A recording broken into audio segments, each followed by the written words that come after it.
Hey guys, welcome back to Downtown Crown Wine and Beers Feature of the Week. I'm Arash, this is Dave, and we're back here again at Manor Hill Brewing, and we're joined here with Ben Little, head brewer. We're here to promote our can release of their brand new IPA, Taylor's Row, this Friday, August 26th, starting at 4 p.m. Dave, you want to tell us what's going on Friday? Yeah, so we'll release the cans at 4 o'clock. So first of all, this beer is being labeled, canned, and everything Friday morning. So we will release beer that is about as fresh as it could possibly be. We'll have a limited number of cases. We'll release those right at 4 p.m., like I said. So you guys definitely need to come out and make sure you grab that. So Taylor's Row, Ben, can you tell everybody what is this IPA? What's the recipe, and where'd you get the name from and everything like that? Yeah, so Taylor's Row, like the Hidden Hopyard series, is kind of our one-off series that we do. Kind of our plaything here at the brewery. Kind of gives me a little bit of levity and ground to play with some new hops and different hops and somewhat different of a popular series. Yeah, sure. But the Taylor's Row is actually going to be based off of Hidden Hopyard Volume 2. Okay. Which is IPA with some local rye in it, real Simcoe hop forward in that one. We use some really unique processes in it as well. And Hidden Hopyard 2 has probably been the most well-received.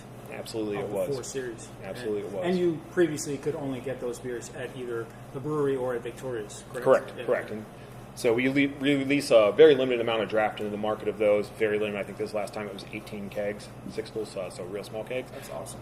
But this is just a very minimally scaled down version of Hidden Hopyard 2, dropping from 8.5% to start down to 7.5% on this one. The dry hop level actually stays the same in both of the beers, and everything else is just proportionally scaled down to fit the same kind of style and overall profile of the beer. Awesome. So a lot of our customers I know come down here on, when you release a new beer like your Hidden Hopyard series, they come here. You guys don't have to travel here anymore for that Friday to come get like their new can. You can do it at Downtown Crown. We're going to be one of the only places that has it as fresh as can be. Yeah. We'll actually be the only place in Montgomery County until next Wednesday. Excuse me. Anyways, so the name Taylor's Row, and I want you to talk about that and tell our folks what that means, and also about how you guys are donating much of the proceeds of the sales of Taylor's Row to the victims of the Ellicott City flood.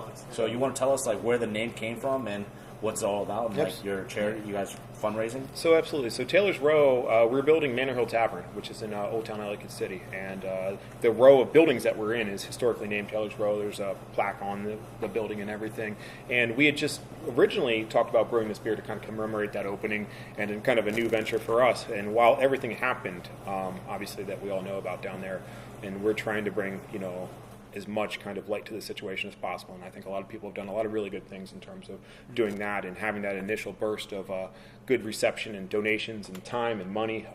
And we just want to make sure that it keeps up. We're having a big event at Victoria's this weekend that has raised a really, really substantial amount of money. And a portion of the proceeds of this will also go towards that. We just want to make sure that people are still, paying attention, because there's a lot of work that needs to be done down there. Oh. And a lot of people still incredibly affected between families and people out of jobs and stuff like that.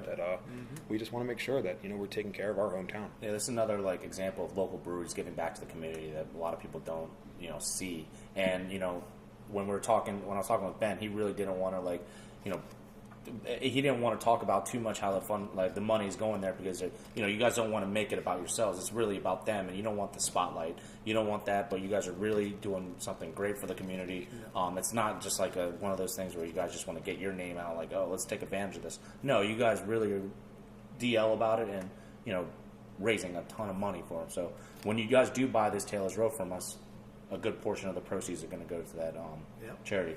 Dave, you want to talk about Citrus Splendor release as well? Yep. So the following week, September 2nd, Friday, we'll release Citrus Splendor. We'll have a day-old or same-day canned batch of Citrus Splendor, which a lot of you have been asking us pretty regularly for. So that'll be back. That's something to look forward to as well. Yeah. So, guys, this beautiful tap house is right in Ellicott City, on a gorgeous farm. We're actually going to shoot a drone video here shortly after this, and that we're going to put on this video to show you how gorgeous the farm is. Yep. So come hang out, come by here. They have awesome can release events. You guys have Victoria's Gastropub. You're going to open up a new tavern in Ellicott City. You guys are doing great things for the community. Hey, cheers to you guys. Cheers to Manor Hill. Cheers, Ben. And cheers to you making some delicious IPAs and everything else. Cheers.